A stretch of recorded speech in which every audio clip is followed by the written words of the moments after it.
Шел 2024 год, а я всеми правдами и неправдами избегал Fortnite. Однако в апреле невиданная сила заставила меня загрузить игру на мой компьютер. Именно с этого момента и начинается моя история. Всем привет, с вами Гуцу, и сегодня я покажу и расскажу, как впервые поиграл в Fortnite в 2024 году. Для начала внесу небольшую ремарку. В далеком, неизвестном году, когда Fortnite била все рекорды онлайна, я на общей волне хайпа влетел в этот игровой мир королевской баталии. Яркие краски и привлекательный стиль удержали меня ровно до того момента, когда мой первый противник перед моей физиономией построил что-то, напоминающее детский домик из говна и палок, угостил меня хедшотом и отправил в лобби искать следующую игру. На этом моменте я понял, что попал не туда, и нажал всем знакомую комбинацию клавиш PKM Delete. Так, мое первое знакомство закончилось, не успев начаться. Прошли годы, я занялся стримингом, завел новые знакомства, которые привели меня еще раз в Fortnite. Серега, именуемый The Last Student, пригласил на совместный стрим PlayStation 5, Gamepad и Fortnite. Признаюсь, второй заход в мир королевской битвы был более приятный. За время моего игнора разработчики добавили режим без построек, а это означало, что у меня есть шанс поиграть в свое удовольствие. Собственно, первые 5 каток так и было, пока я не стал понимать, что мы играем в большей степени против ботов. Первые заядлые геймеры вынесли меня с такой скоростью и ловкостью. Мне казалось, что на секунду я потерял сознание. Представьте, бегу вверх по дереву, в мгновение над моей головой полулежа пролетает персонаж с довольной, сука, физиономией и крупнокалиберным оружием в руках. Казалось, у меня есть шанс, но его не было. Не успев прицелиться, я увидел, как мой герой в позе собаки беспомощно ищет укрытие. Так и закончился совместный стрим, а вместе с ним отведенное место на SSD для Fortnite. Прошло еще несколько лет, и я успел обзавестись ПК, и как-то после очередного рабочего дня я смотрел на огромную кучу игр в своей библиотеке и поймал себя на мысли, что хочется новых ощущений. А незадолго до этого дня мой друг в ярких красках рассказывал мне о том, что Fortnite — его зависимость. Сложив 1+1, недоверчиво, но с надеждой, я в третий раз скачал игру. И возможно, у вас сложится закономерный вопрос: какого хера я назвал ролик «Играю впервые в Fortnite»? Тут необходимо уточнение. Скрывать свою прошлую связь у меня нет желания, иначе это будет обманом. Но полноценно, с интересом и конечной целью я запускаю Fortnite впервые, поэтому некую поблажечку допустить можно.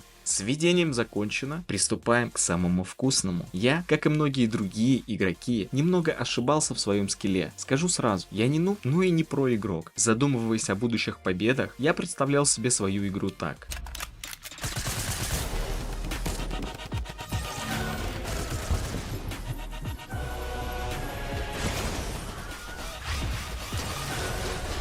А вышло так.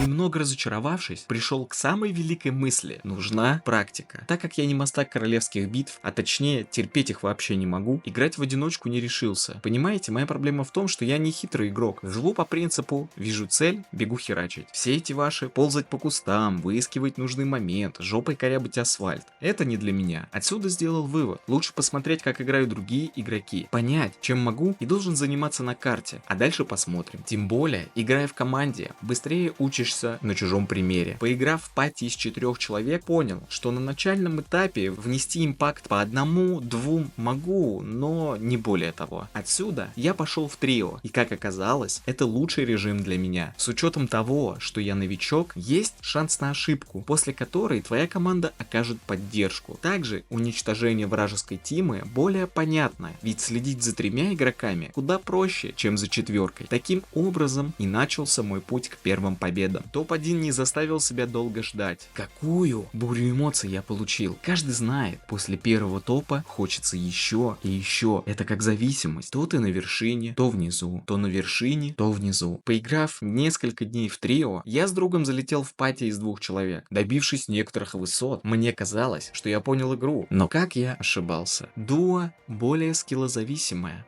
О топе вдвоем речи и не шло.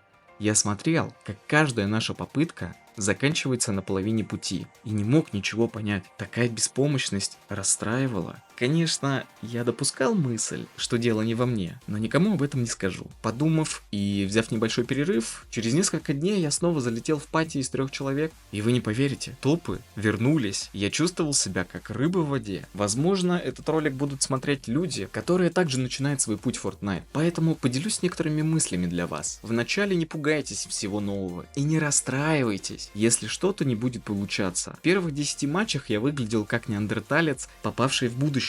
Будто мне дали мобильный телефон, а я пытался его съесть. Со стороны королевской битвы выглядит сложной. Какие-то пушки, причем разного цвета, бананы, свитки. Что происходит? Господи, спасите мой мозг. Но на деле все просто. Для начала определитесь, в каком составе будет проще играть. Как я говорил выше, мне больше подходит игра в трио. Экспериментируйте. Дальше я познакомился с картой. Посмотрев на свой уровень и уровень моих тиммейтов, я доверчиво прыгал на поставленные ими метки. Выпрыгнув несколько раз, ты быстро понимаешь, что большинство пытается попасть в самые жирные части локации, где происходит начальный замес. Тут 50 на 50. Либо ты упадешь на оружие и убьешь беззащитного противника, весело улыбаясь и коварно смеясь, либо будешь на его месте и получишь пулю в лицо. Нечего переживать, есть еще 2 человека, которые могут тебя спасти. Кстати, хотелось бы обратиться к самым нетерпеливым, которые после смерти сразу сливаются с катки. Вы ушлепки. Всегда есть шанс, что ваш союзник затащит, как это было у меня в катке. Я выжил в начальном замесе, сделал несколько киллов, прибежал на место смерти своего тиммейта, а он ливнул. Педик, никогда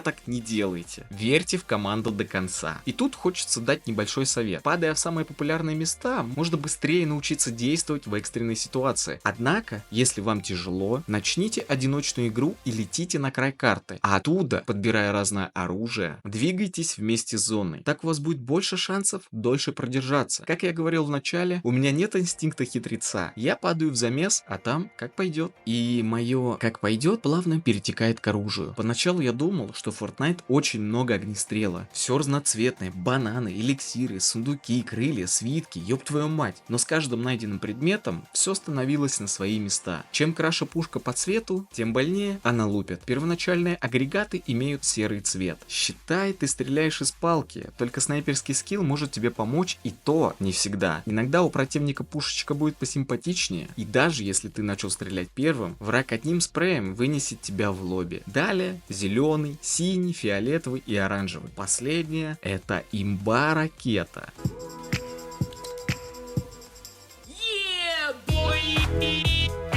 Нажимаешь левую кнопку мыши и уносишь вперед ногами, при условии, что это не первая твоя игра. Когда я получил оранжевый автомат и увидел, что это легендарная пушка, моя уверенность подпрыгнула до небес. Однако сверху постучали и попросили спуститься. Первый враг, в которого я с широченной улыбкой выпустил спрей, получил 3 или 4 пули от меня, а взамен накормил целой обоймой. Скилл, дамы и господа, скилл. На удивление, даже однотипное оружие одинакового цвета может различаться, и этому способствуют разные обвесы, которые можно изменить в специальных оружейных, отмеченных на карте. Также в этих оружейных можно найти пушки более высокого качества. Этот факт придает больше вариативности на карте. Допустим, ты высадился на участке, где с лутом тебе конкретно не повезло. Рядом есть оружейное, значит, будучи бомжонком, ты можешь вооружиться как элитный воин и пойти раскладывать всю карту на колени. Для этих покупок мы собираем золотые слитки во время каток. И к счастью, как я понял, слитки копятся от игры к игре. Значит, будучи голым, есть шанс вооружиться. Однако, не стоит забывать, что оружейную могли вынести, либо тебя могут поджидать хитрые игроки, чтобы уже тебя вынести и забрать новенький лут. Вроде банально, но интересно. Про эликсиры и прочее говорить нет смысла. Там все понятно было мне и будет вам. По сути, на этом вся королевская битва. Летишь, высаживаешься, лутаешься, убиваешь, бежишь, возможно, побеждаешь. Чем же Fortnite так цепляет? А давайте начнем с самого малого, но очень весомого. Это стиль. Более стильной королевской битвы я не видел. На карте можно встретить Наруто, черепашек-ниндзя, звездных воинов. И это лишь капля в море. Коллаборации — это фишка данной игры. Уверен, каждый может найти любимчика, за которого хочется поиграть. Я не могу представить, сколько эпики тратят денег на лицензии, и также не могу представить, сколько денег они с этого зарабатывают. Однако Однако это помогает разработчикам постоянно держать Fortnite в движении. Разные сезоны, сопровождающие изменения карты, ивенты, вносящие новые фишки в геймплей, боевой пропуск, на который, кстати, не обязательно тратить деньги. Прокачивая уровень БП, мы получаем бесплатные награды, а также местную валюту – V-баксы. Кстати, прокачав несколько разных боевых пропусков и залутав бесплатные V-баксы, впоследствии можно оформить себе БП, не вкладывая реальные деньги. Звучит прелестно? Я был сам удивлен этой математике. Просто играя, ты можешь купить платный БП бесплатно. Естественно, ты потратишь на это много времени, но это не сыр в мышеловке. Да, можно пойти и более легким путем. И тут есть еще один прелестный нюанс. Если тебе понравилась игра, и ты готов прокачать все уровни боевого пропуска, то задонатив один раз, ты можешь постоянно покупать новые БП. Качая пропуск, ты за уровни получаешь V-баксы. В общей сложности ты получишь баксы на сумму стоимости пропуска. В связи со сложившейся ситуацией, внутри игры V-баксы не купить, но на том же плати 1000 баксов стоит 560 рублей. Раньше в Турции было, конечно, выгодно закупаться, но с последними корректировками цен это не имеет смысла. Если с боевым пропуском разобрались, то хотелось бы поговорить о покупке скинов. Запуская условно-бесплатную игру, ты ожидаешь много угрожающей рекламы с постоянным намеком на донат. Если я не ошибаюсь, раньше эпики страдали данной проблемой, однако сейчас такого нет. Хочешь покупай, хочешь нет. Никто тебя не отправит в меню покупок и не заставит смотреть яркую рекламу разных скинов. Понятное дело, новые ивенты принесут новые скины в полную стоимость, но никто не отменял скидки. Немного подождав, можно приобрести понравившийся скин уже со скидкой. Если я ошибаюсь, поправьте меня в комментариях. А если ты наигрался в королевскую битву и хочешь отдохнуть от своих побед или от поражений, Fortnite преподнесет тебе сюрпризы под названием «Разные режимы игры». Тут и выживалка в стиле Лего, разные фестивали и концерты именных артистов, Rocket League, уйма карт от обычных геймеров для геймеров. Здесь есть все, чтобы ты с радостью потратил свое время. Раньше я думал, что Fortnite это игра для детей, и всеми способами хотел подальше держаться от данного проекта. Однако сейчас готов сказать в полный голос: я